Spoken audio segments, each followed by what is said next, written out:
Eh, lo que vimos, tenemos por un lado ciencia de la computación, incluyendo, bueno, matemática, estadística, modelo, todo lo que se ve en ciencia de la computación, y por otro lado, relacionado con el estrés, psicología, medicina, etcétera. Y lo que queremos ver es cómo puede estas áreas ayudarme a reducir el estrés.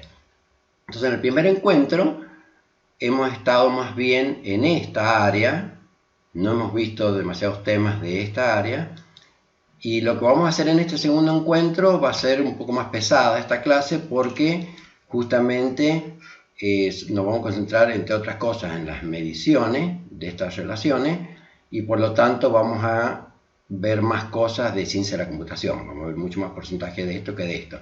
Y en las distintas clases vamos a ir moviéndonos en un sentido o en otro según y luego a partir de la mitad del curso van a empezar a ver cómo se arma el rompecabezas, porque al principio van a aparecer temas aislados. Y esto por supuesto es importante, una porque les va a servir a corto y mediano plazo aprender algunas cosas de ciencia de computación y por otro lado porque la maestría es de ciencia de computación, pero sin embargo esto les puede servir a mediano y a largo plazo porque les puede contribuir, como me pasó a mí, a reducir el estrés, ¿no? O sea, cada uno tiene su... Respecto al trabajo final, el trabajo final debería incluir parte de aquí y parte de aquí, en la proporción que a ustedes les interese más, puede ser más de esto, pero tiene que incluir las dos partes, y puede también incluir programación, si les gusta programar. Bien, entonces empecemos con los contenidos. Estos son los contenidos que vamos a ver en la primera parte del curso. Y si bien parecen temas poco relacionados, o se dan como temas diferentes, serían como puntas de iceberg. Si uno lo ve más profundamente, vamos a ver justamente en esta clase, vamos a ver que se comunican, que están mucho más relacionados de lo que parece. Entonces vamos a empezar, estas son todas las relaciones que vamos a ver. Entonces vamos a empezar ahora concretamente hablando de correlación, pero después lo vamos a relacionar con causalidad, con mínimos cuadrados, con intervalo de confianza, porque lo que está hablando el ruso es precisamente el concepto de intervalo de confianza, con gradiente descendiente, perceptrón. Bueno, vamos a ir, y lo vamos a relacionar, por supuesto, con meditación y con estrés, que es lo que nos interesa, ¿no? Entonces vamos a ver que todo tiene que ver con todo. Entonces empezamos con el tema de correlación, porque justamente queremos ver por ahora la parte matemática de la correlación entre la actividad solar por un lado y los eventos masivos por otro lado. Entonces acá no vamos a tocar causalidad, vamos a tocar solamente cómo matemáticamente se mide si esto está correlacionado o no. Entonces, en este video que se los pasé, no sé, que supongo que ya lo han visto, que se llamaba Precios del Petróleo e Inflación, queremos ver si hay relación justamente entre esta línea negra que es los precios del petróleo y esta línea roja que es la inflación. Entonces la correlación matemáticamente es un valor que una vez que se calcula queda entre menos 1 y 1. Esto está con mucho detalle explicado en esta lista de reproducción. Si a alguien le interesa la puede ver, pero yo ahora quiero mostrar simplemente, esto es un rollo matemático de varianza, desviación típica, covarianza, etc. Y después de toda una cuenta llega a esto, ¿no? Por ahora me interesa la parte conceptual.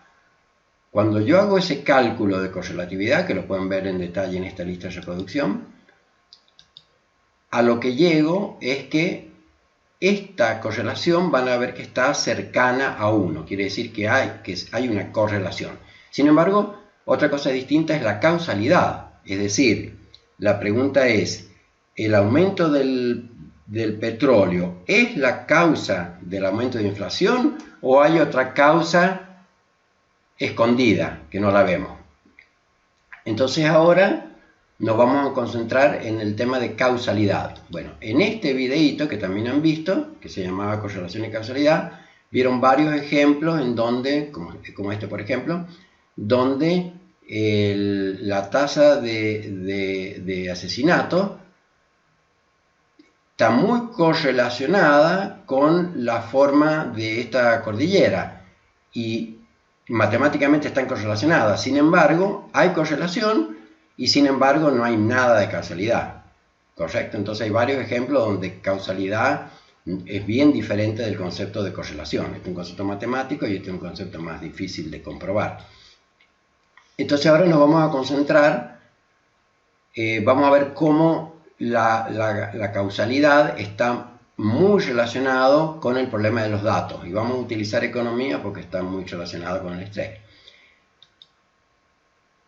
Entonces aquí preguntamos si la subida del petróleo siempre hace subir la inflación. Entonces acá vemos que en este año, en el 73, no había precio de petróleo alto y no había inflación alta. En Japón también vemos, bueno, ahora vamos a analizar el tema de Japón. En el caso de Argentina, no logro ver la pantalla, ahí está. Bueno, en Estados Unidos, este gráfico corresponde a Estados Unidos, a partir de la suba del petróleo que vemos aquí, si es que la subida es la causa, fíjense cómo sube drásticamente la inflación en Estados Unidos. En Argentina sube muchísimo la inflación, es lo que conduce justamente al famoso Rodrigazo del 75, y la inflación pasa del 24 al 182% en el 75 y conduce justamente al famoso Rodrigazo. Y entonces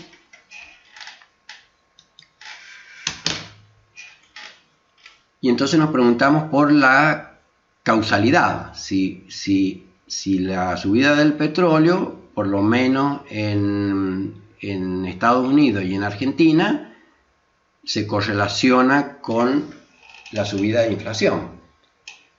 Bueno, y esto es importante por la relación con el estrés, ¿no? Porque algunos de ustedes pueden ser chicos, pero los que pasamos hace rato los 60 años, vivimos esto con muchísima angustia, ¿no? Y un año más tarde viene el golpe militar, que muchos lo atribuyen a este problema. Entonces, hay discusión si esto tuvo que ver, fue parte de la causa de esto, ¿no? Bueno, lo importante es que está clara la relación con el estrés. Si vemos ahora, volvemos ahora a la relación entre correlación y causalidad. Si vemos ahora qué pasó en Japón, durante el 74, fíjense que del 74 al 75, fíjense que lo que pasa con la inflación. Baja muchísimo. Entonces, quiere decir que a unos países los afecta de una manera, pero a otros los afecta de otra manera o no los afecta. Entonces, cuestionamos si realmente esta es la causa más importante de la subida de inflación, porque acá la inflación cae. Esto lo pueden ver en detalle en este video que se llama Inflación en Japón, visión monetarista. Creo que se los pasé, no me acuerdo. Y entonces surge esta pregunta, ¿no será también un fenómeno monetario? Como sostiene, bueno, en Argentina, Giacomini, Milei, bueno, muchísimo. ¿Y no será esta una causa que influye tanto o más que esta otra? Entonces surge la discusión si es un problema de costo, un problema monetario, bueno. Entonces, esto que está aquí ya lo vamos a ver con un poquito más de detalle, por eso dice continuará, ya vamos a continuar con esto. Y ahora pasamos a una parte ya más matemática y vamos a relacionar correlación con mínimos cuadrados. ¿Qué relación tiene correlación con mínimos cuadrados? Si bien son conceptos diferentes, están muy relacionados. Entonces vamos a ver esto con más detalle. Ahora pasamos a la parte que tiene que ver con ciencia de la computación. En este videíto, que se los pasé, supongo que lo vieron, lo que vimos es que si solo cambia la demanda, es decir, esta curva de demanda baja hacia acá o sube hacia acá, entonces la economía se mueve por esta curva, ¿de acuerdo? Y según este modelo, que se llama curva de Phillips, si solo cambia la demanda, bajando o subiendo, la economía se mueve, bueno, lo que acabo de decir, se mueve en esta curva, ¿no? Entonces, si la demanda sube, pasamos de esa situación a esta situación, y si la demanda cae, pasamos de este punto de equilibrio a esta situación. Y entonces, si miramos cómo fluctúa la economía, en la mayoría de los años en Estados Unidos hay una tendencia bastante clara, que se puede comprobar con los datos, que los demócratas tienden a... esta es la parte del concepto, después vamos a ir a la parte de los datos, después hay que contrastar el concepto con datos. Tienen la tendencia a inyectar dinero en la economía porque les interesa mucho el empleo y el welfare, que sube el Producto Bruto Interno. Y entonces al inyectar dinero en la economía, hacen subir el Producto Bruto Interno, inyectando dinero, y entonces llegan a puntos en donde hay alto Producto Bruto Interno y alto empleo, es decir, el Producto Bruto Interno sube o tiende a subir, que lo vamos a dejar aquí, y el desempleo baja, o sea, el empleo sube y el desempleo baja, porque les interesa bajar el desempleo. ¿Cuál es el precio que pagan para tener estos beneficios? El precio que pagan es que hacen subir la inflación, lo cual estaría relacionando la emisión monetaria con la inflación según esta perspectiva, ¿no? Entonces, lo pueden ver acá. Cuando la demanda sube, el Producto Bruto Interno aumenta, pasamos de ese punto a este punto, pero la inflación que estaba aquí la llevamos a este punto. Entonces, como en forma resumida, según este modelo, la inflación iría en la misma dirección del Producto Bruto Interno, mientras que cuando la inflación tiende a ser alta, el desempleo, esto va en dirección contraria, ¿no? Los republicanos tienen la tendencia contraria. Esto históricamente, en el último periodo ya es un poco más complicado, porque después del COVID todo va...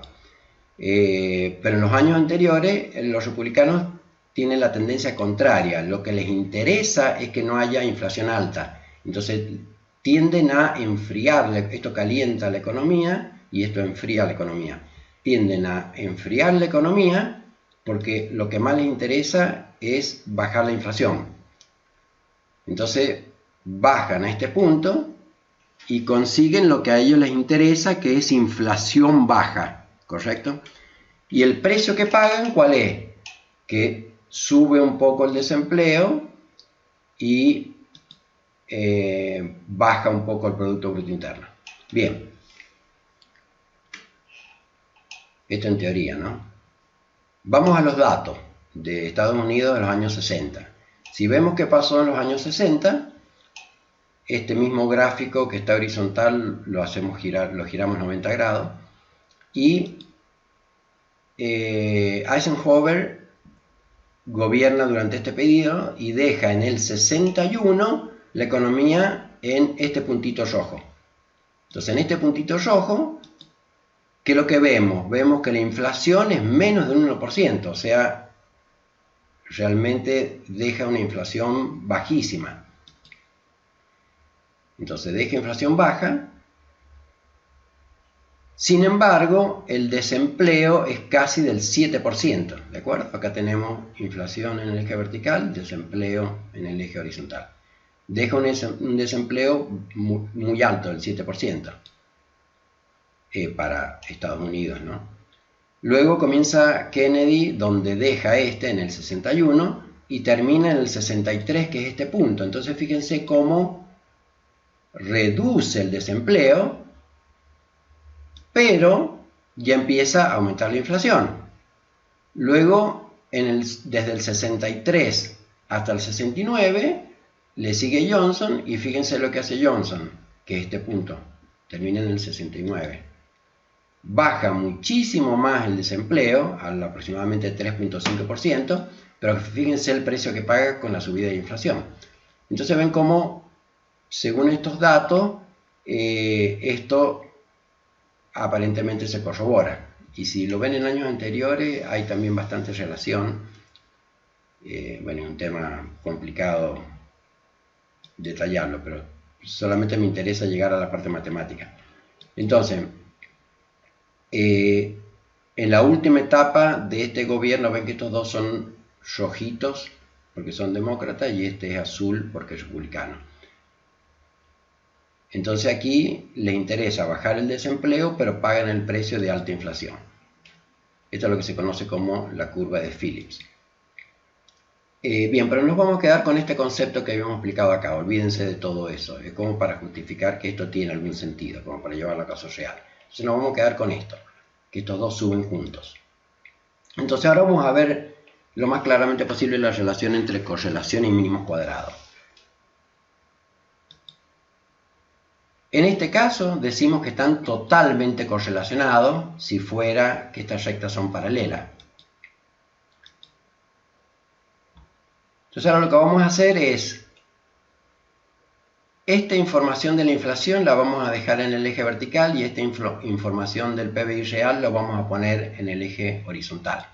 Entonces en el 60 estamos en ese punto de inflación, o sea que este pedacito llega acá, y ese Producto Bruto Interno Real, que en el 60 es este pedacito que está aquí, ¿de acuerdo? Ese pedacito que está aquí, lo voy a poner horizontalmente, entonces me lo llevo aquí y lo pongo horizontal. Entonces tengo el primer punto, que es donde está la economía en los años 60. Ahora, tomo por ejemplo en este punto, la inflación está aquí, y este valor, que es el valor del PBI real, que está vertical, lo pongo horizontal, y entonces esta es la economía en el año 64. Y hago lo mismo para el 69, y esta es la economía en el 69, ¿correcto? Entonces ahora vemos que si estas dos rectas son paralelas, entonces acá va a haber una recta que pasa por estos puntos.